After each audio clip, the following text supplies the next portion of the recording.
another issue that is explicitly mentioned is the conquest of Qistintiniya. Qistintiniya. Qistintiniya is, of course, Constantinople, named after the Roman Emperor Constantine. They were so humble that they wanted to name cities after themselves, so it was very common to name cities after themselves. And so Constantine basically made the city his capital, and he named it after himself, Constantinople. And Constantinople became the bastion of human civilization for almost a millennia. This was the city and the land. This was really, there was no competition with any other civilization up until the coming of Islam. For a millennia, 1,000 years almost, Constantinople was the cradle of civilization. And amazingly, our Prophet ﷺ predicted Constantinople will be ours. Again, we are coming so many centuries later, we don't even think about this. One of the most significant episodes in human history, or I should say recorded human history, one of the most significant episodes is 1453 and the conquest of Constantinople. This is something that we just take for granted. We put it in our footnotes. Most of our kids have no clue. But in reality, it was the most cataclysmic, the most seismic, disruption that happened in medieval history, because it signified essentially the end of the Roman Empire and the conquest of Islam over the Byzantine and Roman Empire. And the Muslim Ummah eventually conquered, obviously, Constantinople. Of course, the beginnings were with Muawiyah. He wanted to conquer from the time. That's why Abu Ayyub al-Ansari passed away outside Constantinople. From the time of the Sahaba, they wanted it. Multiple expeditions took place, but it was left to Sultan al-Fatih, the Mehmed II, Muhammad, or they call him, the Turkish call him Mehmed, or Muhammad II, the Sultan al-Fatih, in 1453, who finally conquered Constantinople, and he converted it to Istanbul. So Istanbul is, of course, what Constantinople. Of course, you still go and you see, really, subhanAllah, personal note here, the Hagia Sophia, the Hagia Sophia, what an amazing testament to human mind. This is a building that it was built before the birth of our Prophet ﷺ, and we see it now in 2019, and we are in awe. Can you imagine the people of that time? We see it now, and it is massive and big, and no pillars and no beams and the architecture, and it has been standing for 1,500 something years as it is. Truly, and that's just one aspect of their civilization. In any case, what is the purpose of going all there? Because our Prophet ﷺ predicted the conquest of Constantinople. However, good enough, easy, but there's a problem, and that is some ahadith mention that Constantinople will be conquered. Excellent, without any time frame. Excellent. We can take that and say Sultan al-Fatih did, Fatih Sultan, Mehmed II did it, no problem. But there are other ahadith that mention this conquest will take place towards the end of times, when the Dajjal is around the corner, when the Mahdi is around. And this throws a huge spanner in our understanding. What does that mean? Because Istanbul is Istanbul now. What does that mean? Allahu A'lam. I have no explicit or clear-cut or unambiguous answer. The only thing that can be said is that that land will revert to being controlled by a group that is not sympathetic to Islam, maybe even if they call themselves Muslims. Allah knows best. Because again, for a time frame, Ataturk, maybe it could be called that is a Darul Kufr government, what Ataturk did, But now it is not like that. Now Istanbul, alhamdulillah, it is a, alhamdulillah, Muslim land and whatnot. So definitely it's not like that now. But maybe things are going to change in that land. May Allah protect all Muslims. But maybe things are going to change, and there will be a reconquest of Istanbul, of Constantinople. Also, the ahadith mention that reconquest will take place miraculously, without any blood being shed. That was not Sultan Fatih. Sultan Fatih, it was a bloody war. It lasted many months. There was a siege, there was a military, there was a navy, there was an army, there was a blockade. It was a standard war. Many people died. That's not what the hadith predicted. And again, you cannot enact a hadith. Alhamdulillah, Sultan Fatih conquered it, but that's not what the hadith predicted. We'll mention these hadith. Now, of these hadith, now this is a hadith I'll quote you. It is in its narration, in its chain is a weak narrator, so it is a weak hadith. So we're just mentioning with the disclaimer it is a weak hadith. Abdullah ibn Amr ibn al-As said, you will fight Constantinople 3 times. Does he mean the city of Constantinople?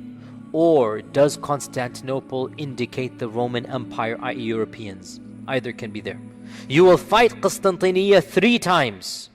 The first time is that you will do well, but you will not succeed. The second time, you will enter into a sulh with the Constantinople. So much so that masajid will be built inside Constantinople. Now this is really bizarre, because masajid did not exist in Constantinople up until 1453.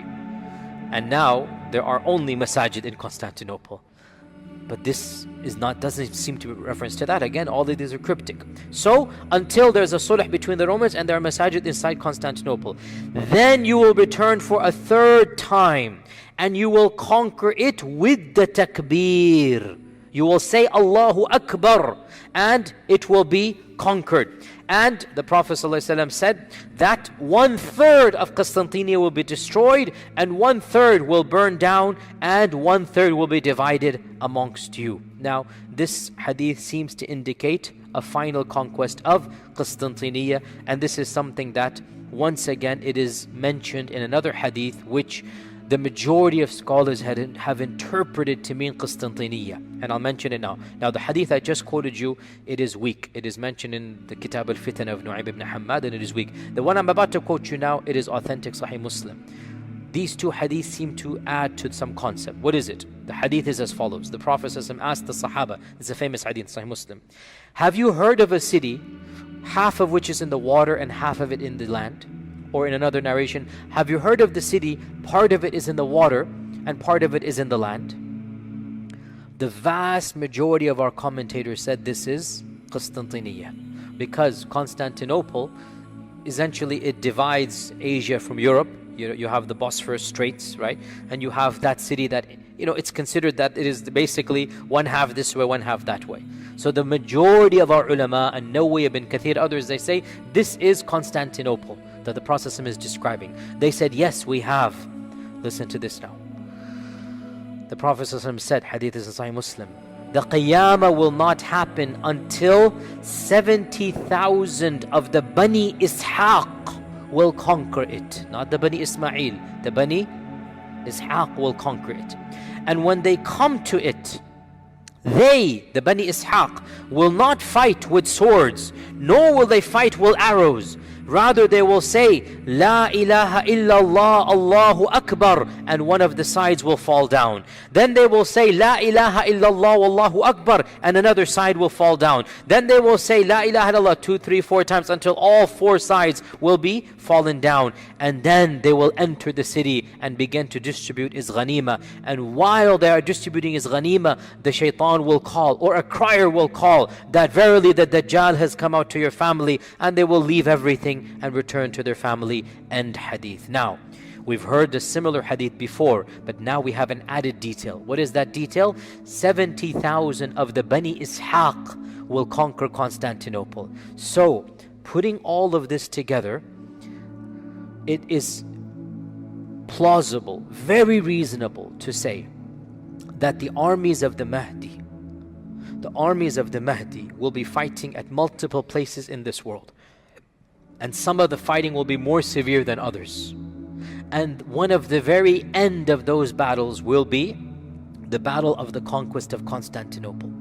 But in this battle, there will be no war, there will be no blood, there will be no swords. It will be a miracle given to them. The people in that battle will come and find the walled gates, and they will realize they cannot fight the people of the city, but they will know this hadith. And the Prophet is telling them, you're going to use this tactic of mine. He's telling them what to do, and they believe in the hadith, so they will use this tactic. So they will say, La ilaha illallah, Allahu Akbar, 4 times, all of them in unison. Their takbirat and their tahlilat, they are going to cause the walls to fall down, and they will conquer the city without any bloodshed. And then the news will come, Dajjal has come. So they will flee back to Bilad al-Sham, from Constantinople, only to discover it was a lie. Then when they're in Sham, Dajjal will actually come, and then they're wondering what to do or fighting him a few times, and then Isa will come, and then as we had mentioned before, it resumes. Now, who are the Bani Ishaq? Some ulama have said that this is a reference to the Romans, that they were considered to be, the Arabs would call them, because Bani Ishaq is not, it's not the standard term for the Yahud. Bani Israel is the standard term. And who is Israel, by the way? Yaqub, not Ishaq. Because Ishaq had multiple, or he had two sons, right? Is or Isa, or Is and Yaqub, Jacob, right? Esau and Jacob, according to the Old Testament, right? So Allah knows best. Some people say that the Arabs thought that some of the Romans were the descendants of Isa, the second son. So to say Bani Ishaq is essentially a reference to the Romans. This is one interpretation. Another interpretation, it means the converts of the Yahud. And even some scholars said, and I don't agree with this at all, but some scholars, I'm just saying what they said, telling you what they said. Some scholars said, oh, this must be a mistake. The Prophet ﷺ said Bani Ismail, and one of the narrators messed up, and he made it Bani Ishaq. But that's too, I mean, this word is so rare. It's impossible that somebody would have messed it up, right? So a number of ulama said, this is so bizarre, Bani Ishaq. It never occurs in any hadith, Bani Ishaq. It's not even Bani Ismail. You know, it's Bani Ishaq, right? Or sorry, it's not Bani Yaqub or Bani Israel, I meant Bani Israel. It's Bani Ishaq. And it appears, and Allah knows best, this goes back, because the term 70,000 is mentioned. It goes back to the other hadith, which is very clear that there are going to be 70,000. Now remember, 70,000 in Arabic does not mean exactly census 70,000. It is a broad figure. You know, we say in English, man, I called you a dozen times. You don't mean a dozen, right? Now, if you say, I called you 7 times, you mean 7, right? But you say, I called you a dozen times, or I called you 100 times. Everybody knows you don't mean it literally. In Arabic, 7, 70, 700, 70,000. This is the generic. When you say 7, you mean I called you a few or something. When you say 70, it's around that. So 70,000 basically means around 100,000 or 50,000, around that much, right? It's not exact 70,000. So the Prophet ﷺ is saying there will be 70,000 converts, essentially. This looks like we're deriving this from all of these hadith. Means like 100,000 of them have converted. That's not a minor amount. And they are fighting on the side of the Muslims. And it is at their hands, the hands of the converts, that Constantinople will be conquered. Not at the hands of the born Muslims. It will be those who are pure, those that have chosen to fight with the truth. Allah will bless them, that when they say the takbirat, their takbirat will cause the walls of the city to fall down, and they will then conquer Constantinople or Constantinople. طيب. Now, this is the standard interpretation. I am sympathetic to it. A number of scholars say this hadith doesn't apply to Constantinople. Have you heard of a city, a part of it is in the ocean and a part of it is on land? That's what the hadith says. Another group of scholars says this hadith is a reference to Venice. Venice, canals, whatnot. And we say maybe, Allahu A'lam. What can we say? Maybe. I can't deny it, can I? Because the hadith doesn't mention Constantinople. However, other ahadith mention Constantinople. No hadith mentions Venice. So, Allah knows best. I am sympathetic to this hadith being Constantinople, but we cannot negate that it might possibly be, other cities as well, and Allah knows best.